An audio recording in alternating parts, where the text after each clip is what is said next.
ሰላም እንዴት ናችሁ? ዛሬ ደግሞ እየላችሁ የመጣሁት ድብርት ወይም ዲፕሬሽን በሽታ በተመለከተ ነው። ቀለል ባለ መልኩ ትምህርታዊ በሆነ መልኩ እንመማራለን ማለት ነው። ቪዲዮውን እስከ መጨረሻ ተመልከቱት። ቪዲዮውን እስከ መጨረሻ ስትመለከቱት ዋና አራት ነጥቦችን ታገኛላችሁ።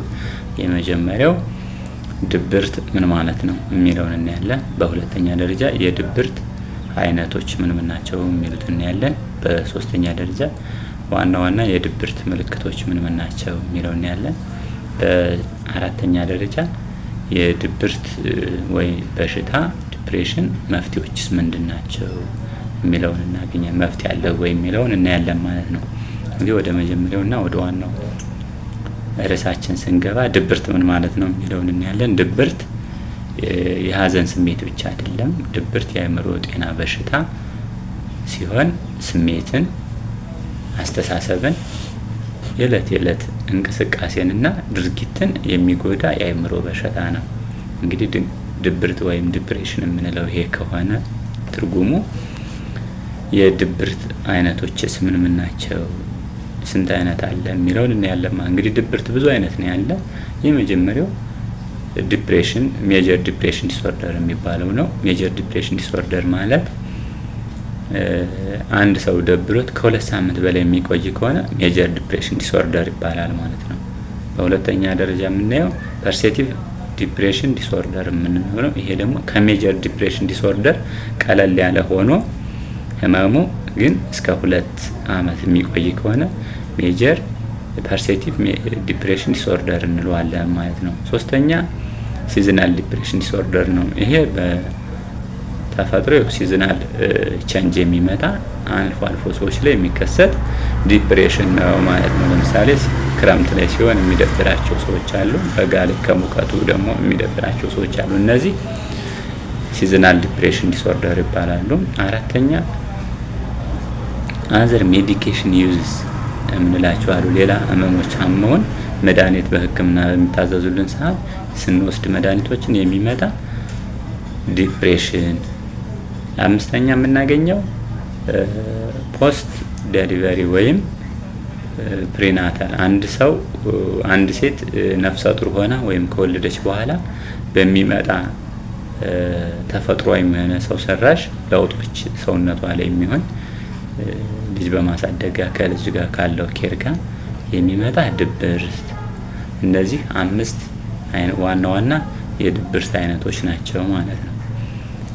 በቀጣይ የምናየው ምንድነው ዋና የድብርት ምልክቶች ምንድናቸው? አንድ ሰው ደብሮታል ልንለው የምንችለው ወይም ደብሮኛል ልንል የምንችለው ምን ምልክቶችን ሲያሟላ ነው የሚሉትን እናያለን ማለት ነው። የመጀመሪያውና ዋነኛው ያለ ምክንያት ደስታ ማጣት ወይም ሀዘን ስሜት መሰማት፣ ይሄ ዋናው የድብርት ምልክት ነው ማለት ነው። በሁለተኛው ደግሞ ተፈጥሯዊ የሚሆን ሰው ሰራሽ ነገሮች ላይ አለመደሰት መቻል። በሶስተኛ ደረጃ እንቅልፍ እጥረት ወይም የእንቅልፍ መጨመር ወይ መብዛት፣ ከ6 እስከ 8 ሰዓት በላይ ወይ መተኛት፣ አሊያ ደግሞ ኖርማል ከ6 እስከ 8 ሰዓት በታች ደግሞ 1 ሰዓት ብቻ መተኛት መቻል ማለት ነው። ድካም ስሜት መሰማት፣ የምግብ አመጋገብን መቀየር፣ አለባበሳችንን መቀየር፣ ራሳችንን አለመጠበቅ፣ ይሄ ምንድነው የድብርት ዋና ምልክቶች ናቸው ማለት ነው። እንግዲህ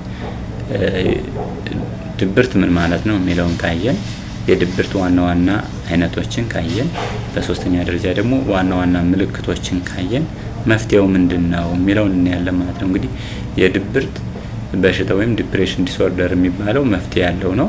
ይሄ ምንድነው? የመጀመሪያው በአካባቢያችን ባለ ጤና ተቋም በመሄድ የሳይካትሪ ባለሙያ ማማከር እና ክትትል ማድረግ፣ ምልክቶች ደግሞ ታይተውብን ዲቨሎፕ ሆነው ደግሞ አድገው መድኃኒት ጀምረን ከሆነ ደግሞ መድኃኒቶችን መውሰድ በአግባቡ ክትትል ማድረግ አለብን።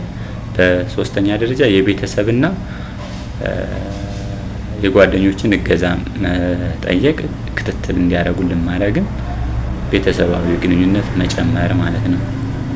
እነዚህ መፍትሄዎች ሲሆኑ ድብርት የሚደበቅ በሽታ አይደለም ወይም የሚደበቅ ነገር እስካልሆነ ድረስ እገዛ መጠየቅ ጥንካሬነት ነውና ድብር የሚያደርጋችሁ እነዚህ ምልክቶችን እናንተ ጋር ካሉ ማንኛውንም የተሻለ ነው የምትሉትን ቦታ ሄዳችሁ የጤና ባለሙያ መማከር፣ የሳይካትሪ ክትትል ማድረግ ብልጥነት ነውና ክትትል አድርጉ፣ እገዛ ጠይቁ ነው። ቪዲዮ አስተማሪ ሆኖ ካገኛችሁት ሰብስክራይብ በማድረግ ቤተሰቡ ነው። ቀጣይ በተሻለ መልኩ የጤና መረጃ እንዲደርሳችሁ ሰብስክራይብ አድርጉ። አመሰግናለሁ።